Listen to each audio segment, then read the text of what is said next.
Puasa itu untuk menyongsong diri kita yang murni, untuk menyongsong sebenarnya ketuhanan yang hadir lagi dalam keseharian kita.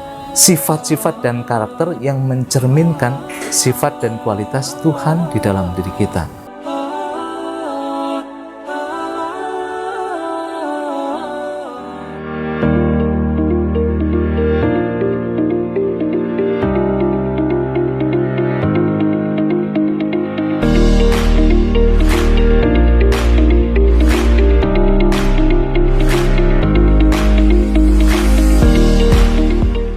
Assalamualaikum warahmatullahi wabarakatuh. Sahabat-sahabat Tauhid Cinta dimanapun berada, semoga kita semua dirahmati oleh Allah dalam nuansa bulan yang sangat mulia, yaitu bulan Ramadan. Berbicara tentang Ramadan, tentu kita tidak bisa lepaskan berbicara tentang diri manusia, di mana manusia secara fitrah itu suci, itu mulia. Dalam surat Ar-Rum ayat 30 itu dikatakan, Bismillahirrahmanirrahim, fa'akim wajhaka lid-dini hanifa. Fa'akim wajhaka, tegakkanlah wajahmu lid-dini hanifa, pada sebuah jalan, pada sebuah ajaran atau agama hanifan yang lurus, atau ajaran atau jalan yang sejati. Apa jalan atau agama yang sejati itu? Di mana fitratallahi allati fataran nasa 'alaiha. Fitrahnya Tuhan. Fitrah itu maknanya adalah nature. Dalam surat ini dikatakan fitratallah, di mana fitrahnya Allah itu fataran nasa 'alaiha, yang mana dengan fitrah itu Allah menciptakan manusia semua, bahkan seluruh kehidupan ini, alam semesta dan semuanya. La tabdila li khalqillah. La tabdila li khalqillah, tidak ada perubahan pada ciptaan itu. Artinya apa? Fitrah yang ada dalam diri kita, diri manusia dan seluruh ciptaan itu merupakan fitrah Tuhan, berasal dari nature yang satu, yaitu Tuhan. Dzalikat dinul qayyum, itulah yang disebut sebagai jalan yang kokoh, qayyum. Walakinna aktsarun nasi la ya'lamun, akan tetapi kebanyakan manusia itu tidak mengetahui. Jadi dari ayat ini bisa disimpulkan bahwa kalau kita ingin jalan yang lurus, kalau kita ingin meniti jalan yang kokoh, itu kita harus mendekat pada fitrah atau jati diri kita, yang mana dalam ayat ini dikatakan fitrahnya Tuhan atau nature-nya Tuhan, di mana seluruh ciptaan ini, manusia dan kita semua itu berasal dari fitrahnya. Nah, disinilah kita mendapatkan korelasi kenapa kita harus berpuasa. Karena kecenderungan manusia itu keluar dari fitrah. Kecenderungan manusia itu melenceng dari fitrah yang originalnya, yaitu Tuhan. Semakin kita menjauh dari fitrah itu, semakin kita jauh dari nature itu, maka sebenarnya kesengsaraan atau derita hiduplah yang akan kita temukan. Makanya dari sinilah puasa yang maknanya al-imsak atau menahan diri, itu bisa dikorelasikan menahan segala sesuatu yang sebenarnya bukan fitrah kita. Sebagai contoh keseharian, ketika manusia itu marah-marah, manusia itu emosi, sementara fitrah atau nature manusia itu orang yang penuh dengan welas asih, kasih sayang, pengampunan dan sebagainya, itu sebenarnya manusia keluar dari nature originalnya, fitrah Tuhan yang hadir di dalam diri kita.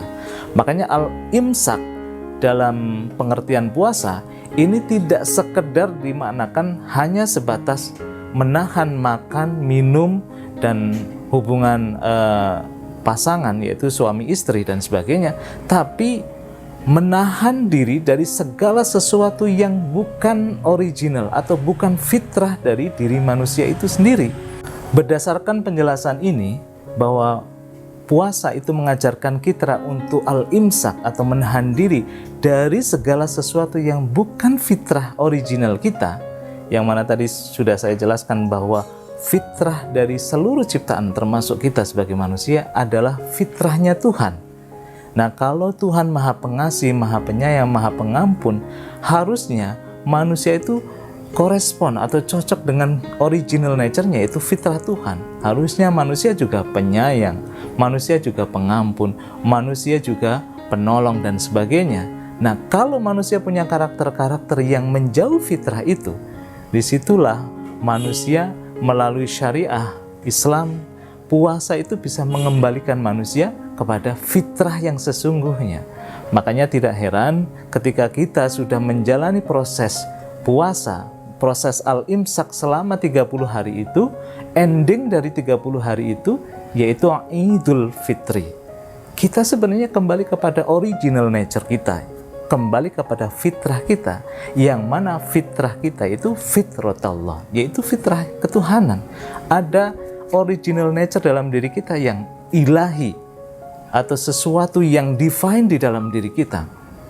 Makanya ketika puasa dari awal saya sebut sebagai proses natural dalam diri manusia, ini mengindikasikan bahwa ada kecenderungan untuk membelot, ada kecenderungan untuk maksiyah, ada kecenderungan untuk menjauh dari original nature kita, yaitu sifat ilahi yang hadir di dalam diri kita, kolbu kita.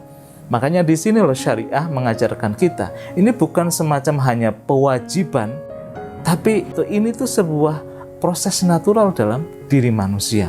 Makanya dalam sebuah hadis itu dikatakan, puasa 10 hari pertama itu biasanya melatih bahwa badan kita itu untuk secara jasmani menyesuaikan dengan kebutuhan-kebutuhan, bukan keinginan jasmani yang selalu di-entertain atau kemudian diselebrasi. 10 hari kedua biasanya puasa itu lebih mengarahkan kita bagaimana memuasakan jiwa kita dari hal-hal yang negatif, pikiran-pikiran negatif, dan segala karakter-karakter buruk dalam diri kita. Sehingga saat 10 hari terakhir yang di situ nanti bertepatan dengan malam Lailatul Qadar itu terkait sama puasa yang sifatnya hati.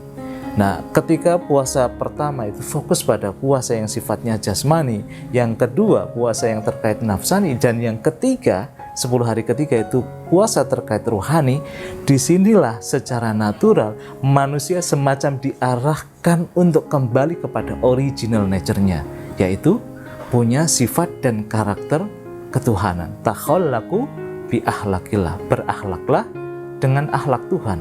Nah, ini kan proses natural. Jadi puasa itu bukan semacam kewajiban yang memang bukan natural dalam diri manusia, tapi ini sesuatu yang natural dalam diri manusia.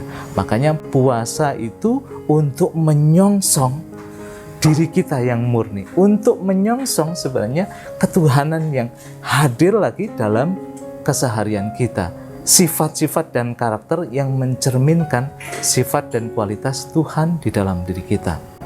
Itu saja sedikit kultum yang bisa saya sampaikan. Insya Allah kita lanjut dengan kultum-kultum yang lain dengan tema yang lebih mendekatkan kita dengan Allah melalui proses puasa ini. Terima kasih sebelumnya. Assalamualaikum warahmatullahi wabarakatuh.